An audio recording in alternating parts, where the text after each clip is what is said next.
la synergologie décode le langage corporel pour mieux comprendre l'être humain. Et la négociation, dans ce contexte, pourrait bien être le champ d'application privilégié de la discipline. Parce que les négociateurs disposent souvent d'outils verbaux performants, et si la négociation est importante, difficile, eh bien ils seront d'autant mieux préparés par et grâce à ces outils verbaux performants. Mais curieusement, ils n'ont pas d'outils pour comprendre ce qui se passe dans la tête de la personne à laquelle ils parlent et qui ne dit rien. Or, dans une négociation, le temps passé à ne rien dire, eh bien, dans une négociation équilibrée à deux parties, c'est 50% du temps de la négociation. 50% pendant lequel une personne écoute, élabore. Et curieusement, les négociateurs ne sont pas préparés à répondre à des questions du type « l'autre est-il convaincu par ce que je dis ?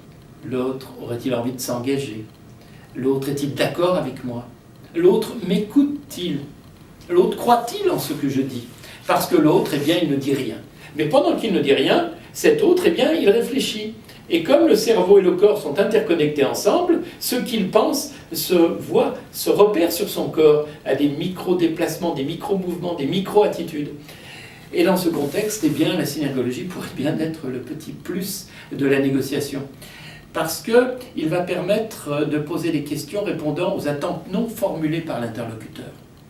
L'interlocuteur qui ne dit rien, il a montré avec son corps à certains moments de la négociation qu'il y a des questions sur lesquelles il faudrait peut-être revenir. Voilà. Et celui qui est formé à regarder, eh bien, il va être aussi formé à poser des questions adéquates. Si toutes ces questions vous intéressent, eh bien, continuons ensemble, parlons-en.